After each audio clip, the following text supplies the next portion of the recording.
To day 11 of Living Your Happier Life. Today is about gratitude. Gratitude is truly one of the fast tracks to happiness. I know the other day I said that forgiveness was the fast track to happiness. Well, there are two, and gratitude is the second of them. We have all been given 86,400 seconds today. Now, how many of those 86,400 seconds have you taken so far to say thank you? Think about how much time you spend during the day focused on gratitude compared to the time that you spend thinking about the problems in your life. It probably leans a little bit more heavily towards the latter. Now, the thing is, if you asked all of the researchers in the field of positive psychology their top 5 recommendations to be happier, I am absolutely certain that gratitude would be on every one of their lists. So let's think again about how we spend our precious time during the day. And, I have found that it's not that happy people have more to be grateful for in their lives. They just choose to focus more on gratitude throughout their day. And it's simple, but it's powerful because it's aligned with the idea of the law of attraction. The law of attraction says that what we put our attention on grows stronger in our life. In other words, what we appreciate appreciates. Whatever we're grateful for is what we'll attract more of in our lives.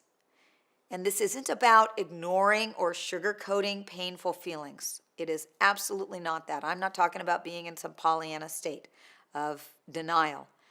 But gratitude and appreciation are ways that we open our hearts, that we incline our hearts towards more happiness. So I want you to think of one thing right now that you're grateful for in this moment, and just really feel gratitude in your heart for that. It could be anything. I'm grateful that I am here watching this, or I'm grateful that I am healthy, or I'm grateful that I have freedom. I can tell you that one of the things I'm grateful for is that you have taken the time to invest in yourself and your happiness, and that we get to be on this journey together. So, gratitude is not only great for your happiness, it's also great for your health. As I mentioned yesterday, 5 minutes of feeling love or appreciation strengthens your immune system for up to 6 hours. So that is the great value of gratitude. It's a big deal. Now, when we spend a good portion of our days with a closed heart, we are really more at risk for illness and disease. But when we are in gratitude, we have a lot less of that stress hormone cortisol, which it tends to be less because gratitude protects our hearts from heart attacks.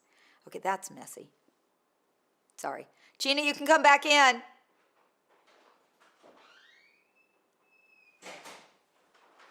Okay, I'm not saying that part. Okay, so you want to go from, Okay, I'll say that. On the other hand, I'm just going to say,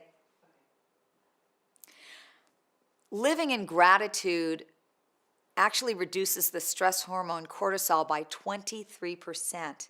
And that protects your heart from having a heart attack. It lessens also any experience of pain. The other thing is that people who have worked consciously to cultivate an attitude of gratitude really experience a big boost in their mood and their energy. And I want to tell you a story of one of my gratitude heroes. It's a man named Brother David Steindl-Rast. And Brother David, he's affectionately called Brother David, he is a Benedictine monk. He was born in Vienna. He's somewhere in his 90s now, somewhere maybe in his mid-90s. And I got to interview him. I had the great honor of getting to interview him for Happy for No Reason. And he sat and told me a story about how he was on the run in World War II. He was a teenager during World War II. And he didn't think he'd live through the war. He and his mother and his brother were on the run. And many days they had hardly anything to eat, and they would eat soup made out of weeds. But his mother taught him to be grateful for everything. Whatever you have, even the soup made of weeds, to be grateful. He calls it gratefulness. That's what gratefulness is. And here's the thing, it's not happiness that makes us grateful, it's gratefulness that makes us happy. Brother David has a website called gratefulness.org, and I recommend that you check out that website.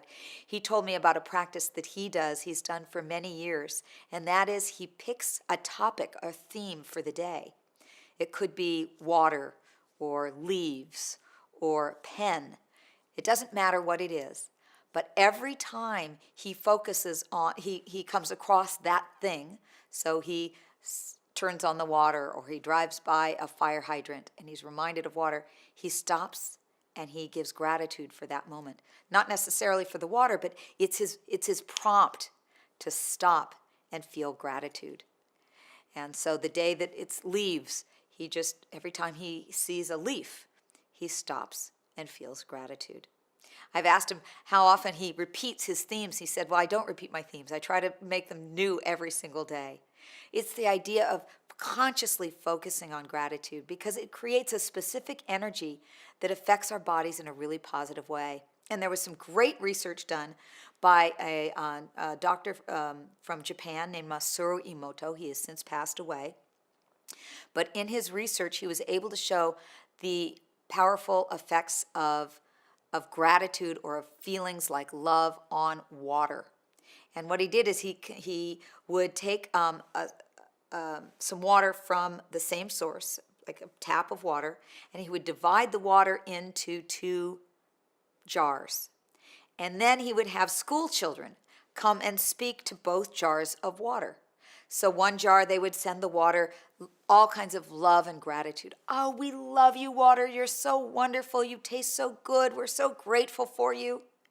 And then he would have the kids send to the other jar of water feelings of hate.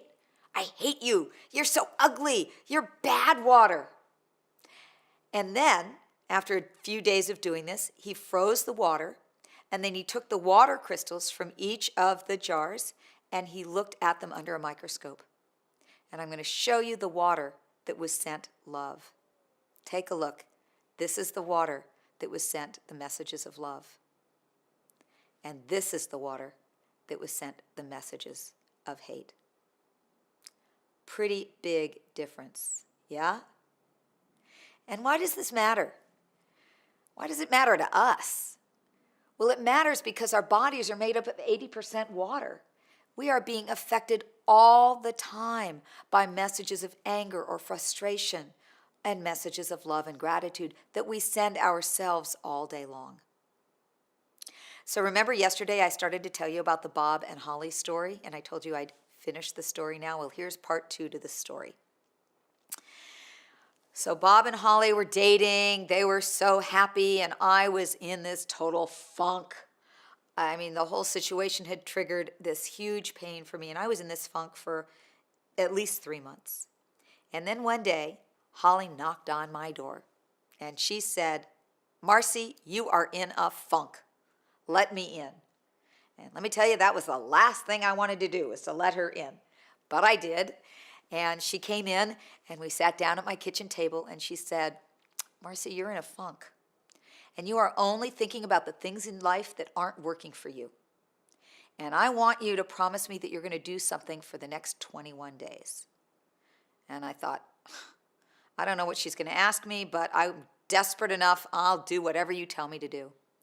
And here's what she told me to do. She said, Marcy, I want you to promise me that for the next 21 days, you're going to, every night before you're going to go to sleep, you're going to make a list of 5 things you're grateful for, because you are only focusing on the one thing that isn't working for you, and you're not focusing on all the amazing things that are. You're just ignoring them.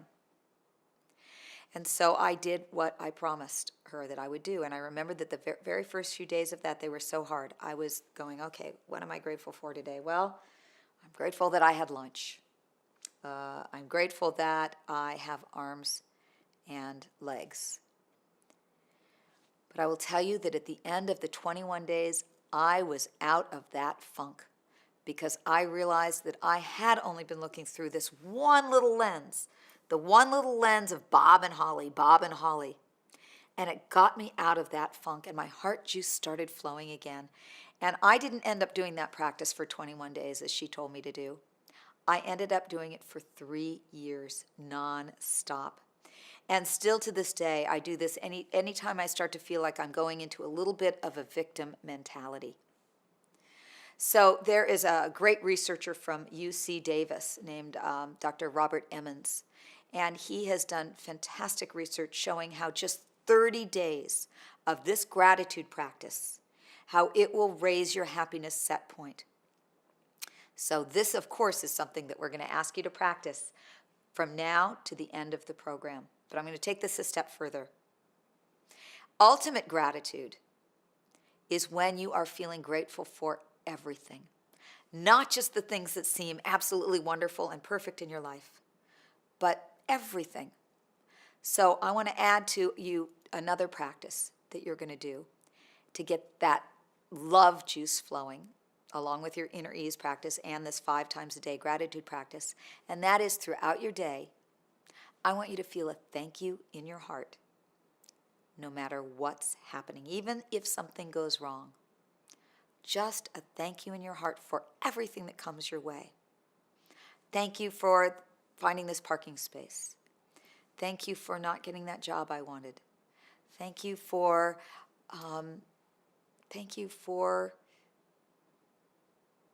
the simple, the delivery that showed up at my door. Just thank you for everything. And notice how you feel after one full day of just thank you, thank you, thank you. So that is our second fast track to happiness. And as I've said, I have 2 fast tracks, and forgiveness and gratitude. And I think of it this way. I think of gratitude as like a little angel over one of my shoulders, and forgiveness as the little angel over my other shoulder. And that's the best way to get through life. So I'm going to leave you today with one of my favorite quotes ever by Meister Eckhart, who said, "If the only prayer you said in your life was thank you, that would suffice." Thank you for being here, and I look forward to seeing you tomorrow.